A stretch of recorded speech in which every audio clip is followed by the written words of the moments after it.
अपना चुनाव लड़ने के बाद साजिया इल्मी पहुंच गई हैं अमेठी कुमार विश्वास का साथ देने के लिए।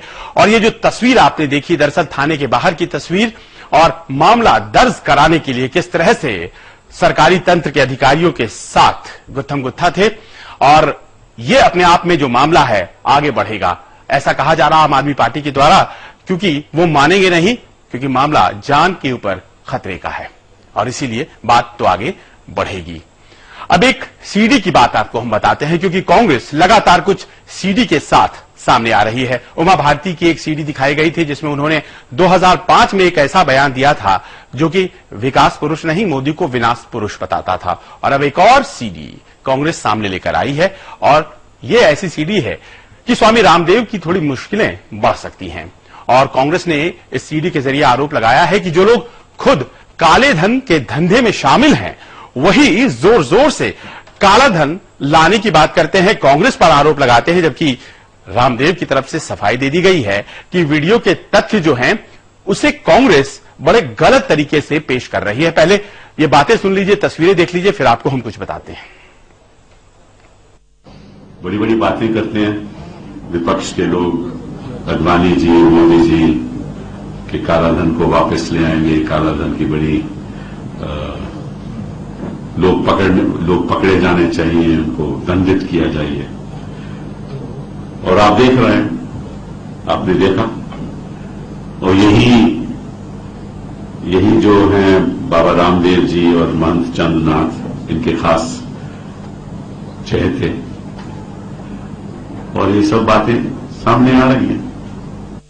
आदरणीय चांदनाथ जी ने ये कहा कि स्वामी जी आजकल यहां पर पैसे बहुत पकड़े जा रहे हैं।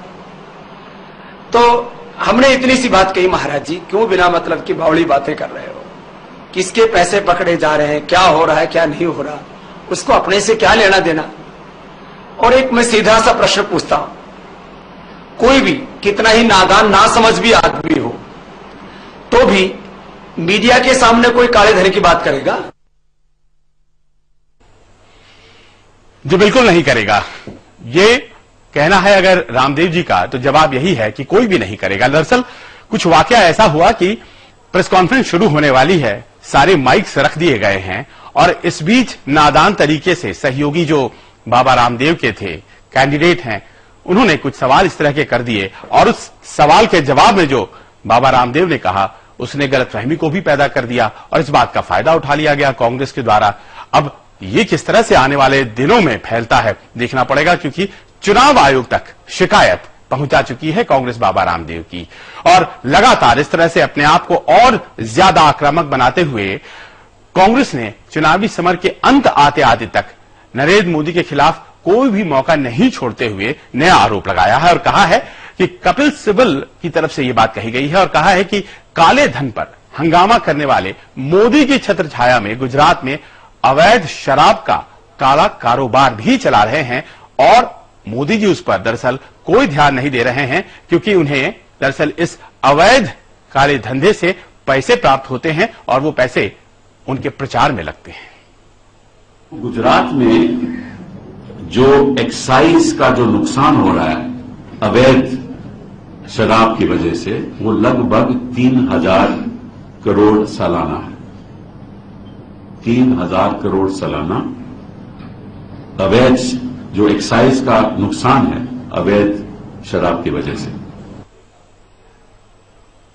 दरअसल गुजरात ड्राई स्टेट है और वहां पर मदिरा नहीं मिलती है और जो उपलब्धता कराई जाती है तो किस तरह से कराई जाती है, ज्यादा पैसे लेकर। और टैक्स की जो चोरी होती है क्या वो प्रशासन के मिलीभगत से होती है, इस ओर इशारा करते हुए कांग्रेसी और उनका यह कहना कि जब वहां चीजों को दुरुस्त नहीं कर पा रहे हैं मोदी तो देश में कैसे दुरुस्त करेंगे। लेकिन जब इस तरह का आरोप लगाया गया तो भारतीय जनता पार्टी ने जवाब भी दिया और किस तरह से जवाब दिया ये आपको हम बताते हैं। देश के रेवेन्यू की ऑर्गेनाइज लूट करने वाली सरकार के एक प्रभावी मंत्री आज ब्लैक मनी की बात कर रहे हैं। आज मुझे कपिल सिब्बल से एक सवाल करना है, अगर उन्होंने किया ही है तो। विदेशों में जो भारतीयों का पैसा जमा है स्विस बैंक अकाउंट में या बाकी अकाउंट्स में, उस पैसों को लाने में कानून मंत्रालय की भी भूमिका होती है। देश के कानून मंत्री के रूप में कपिल सिब्बल ने क्या काम किया, हम जानना चाहते हैं। विदेश में जमा पैसा, ये मुद्दा जो है लगातार 1989 में भी उठा था। वीपी सिंह बताते थे कि देखिए पैसा बाहर है और जैसे ही मैं सरकार में आऊंगा पैसा वापस लेकर के आ जाऊंगा, और उसके बाद लगातार इस तरह की बातें कही गई। आज तक कितना पैसा जमा है और क्या वो वापस हमारे देश में लौटा है, इस पर किसी ने भी कोई आखिरी लकीर नहीं खींची है। और बार बार हर बार जब चुनाव आता है तो मामला काले धन का उठ जाता है।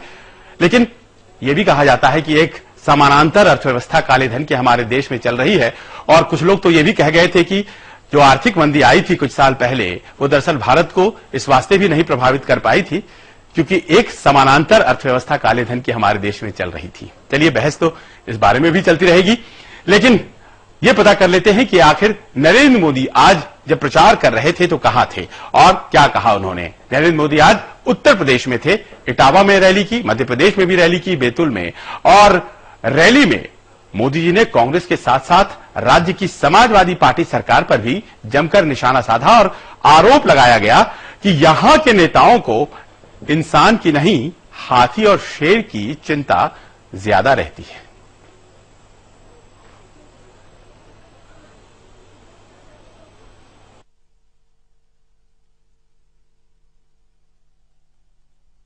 नेताजी, अब तो हवा का रुख पहचान लो।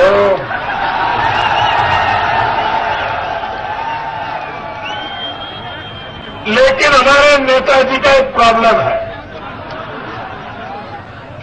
उनकी कठिनाई ये है कि जहां उनको मुलायम होना चाहिए वहां वो कठोर हो जाते हैं,